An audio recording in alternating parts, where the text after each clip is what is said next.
I still dominate this game. Seeing and says, I hope all you guys in here are thinking about second place because I'm winning this. Here comes LBJ!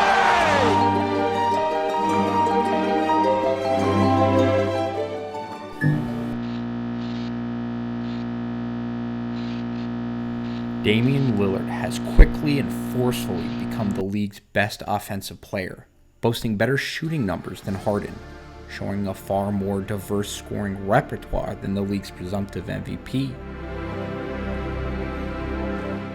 and posting better efficiency stats than LeBron James. In terms of offensive game, the tape and the insane numbers he's putting up in almost all important offensive statistical categories say the same thing. Damian Lillard has mastered the most difficult parts of the world's most difficult league, a trifecta of efficiency, volume, and style. So let's talk about how exactly Dame Dollar became the league's most lethal weapon. Oh, what a shot! Lillard about to make a shot! The story of Damian's ascendance to an elite offensive status in the league is ultimately a story of spacing. How he uses space, how he manipulates space, and how Portland is able to generate space through Damian. And in order to explain how Damian is able to bend and break space to the floor on his whim, let's explore his shot chart, a fascinating visual representation of defensive devastation to the nth degree. And we'll begin here with this action above the break, and more specifically, the cluster of deep threes positioned at the top of the frame. You may have seen the stat floating around social media about Dame shooting from 30 plus feet. 54 made threes at a clip of 41%, a number that would surpass Steph Curry's entire career tally from that range. Many of these shots come from this cluster just over half court. The stats are hard to even draw parallels to, because they're just in a different class than anything we've seen before. But the way this stretches the defense is just as important. Damian's on-ball defender routinely squares up deep into the backcourt, which means the high pick and roll that Portland runs is exactly as the name suggests, high pick and roll. And this high roll game is not the fugazi, ultra-high pick and roll some teams run to give ball handlers some breathing room when getting closer to the three-point line or to start secondary action. These are real picks with defenders fighting over them 30 feet from the basket, because Damian can legitimately wreak havoc from this range. But on the back end, what do we have? Dame's created a situation where the cover man on the roll is playing drop coverage in parentheses, trying to keep one of the world's best guards in front of him, except it isn't really drop coverage because look how far away from the basket they are. They're in no man's land, where the big can't actually cover any of Damian's options effectively.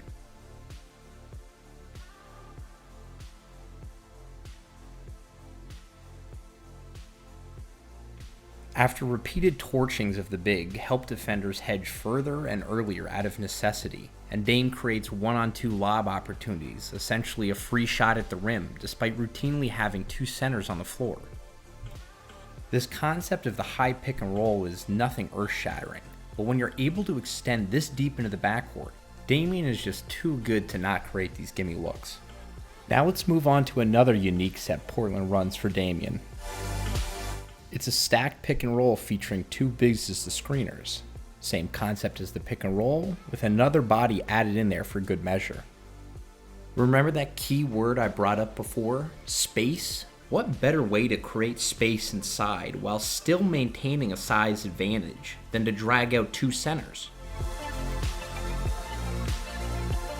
What makes this set work so well is the number of options it gives Damian for creating his own shot.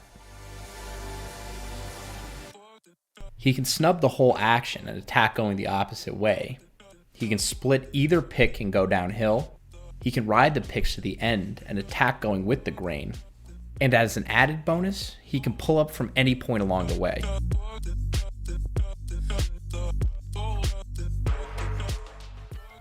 The ability to clear out the paint despite having two bigs on the floor at once is a significant advantage that Terry Stotts loves to exploit.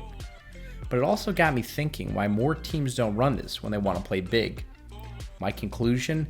It's hard. It's hard to navigate this level of complexity, with the offense opting for a high level of congestion at the three-point line instead of in the paint, while forcing Damian to choose between 9 to 10 options in a fraction of a second.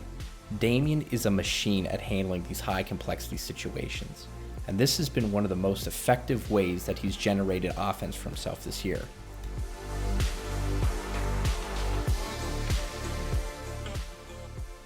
Now let's swing back to his shot chart with these two areas above the break. He's been outrageously effective with far more simple concepts. First thing we'll break down is the staple of off-the-dribble shooting in the modern era. Pick and roll step-in threes. Almost every high-level scoring guard has this move in their arsenal.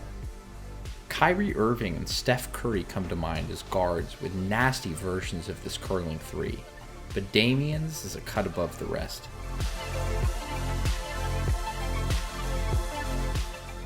So in a traditional defense, what are you supposed to do with a shooter on a ball screen? You chase them, you don't give them the shot. What makes Damian nearly impossible to guard, despite the chase rate being nearly 100%, is the lack of wasted motion that goes into his action. Watch here how closely Damian hugs his screener, creating no opportunity for the D to remain in front or even at his side, no matter how tightly he tries to wrap around. And once Damian's through with the defender behind him, he immediately sets and fires. If the defender's too close, it's a foul. If he's too far back, it's an open shot. Don't forget too about the range Damian possesses. He can turn and fire regardless of where the pick is set, leaving the defender virtually no opportunity to recover. And how about Damian's nasty step-back threes? Harden may have revolutionized the move, but Damian simply does it better. NBA.com doesn't provide shot-type stats anymore. Thanks for that, guys, by the way. But I'm extremely confident Dame's percentages in the step-back category far exceed Harden's, considering these stupid percentages you saw from either wing, where he employs the step-back move the most. The beauty of Dame's step-back is how naturally he inserts it into the flow of the game, whether it's isolation, transition pull-up, or coming off a screen. He effortlessly moves from full force attack mode to rise and fire. And let's not forget, Damian's ISO step back three may just be the coldest closing move in the game today. Lillard, long range three. It's good!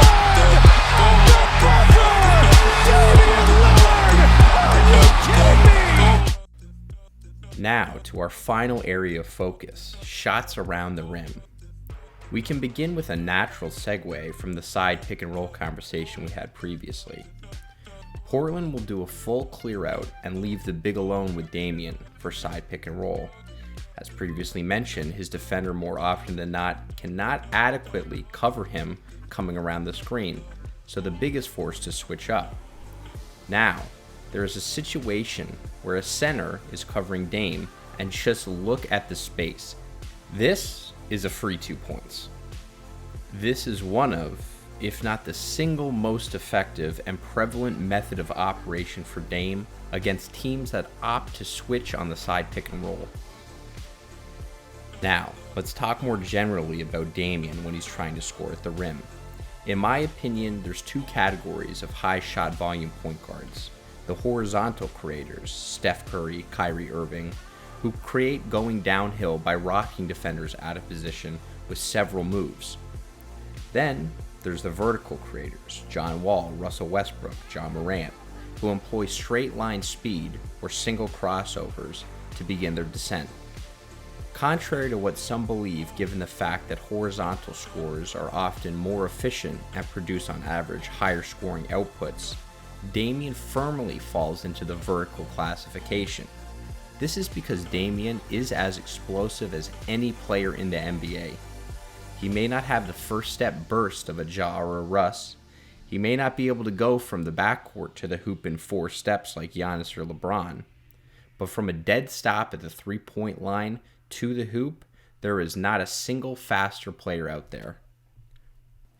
Damian is a multi-dimensional, ultra-competitive, clutch offensive machine.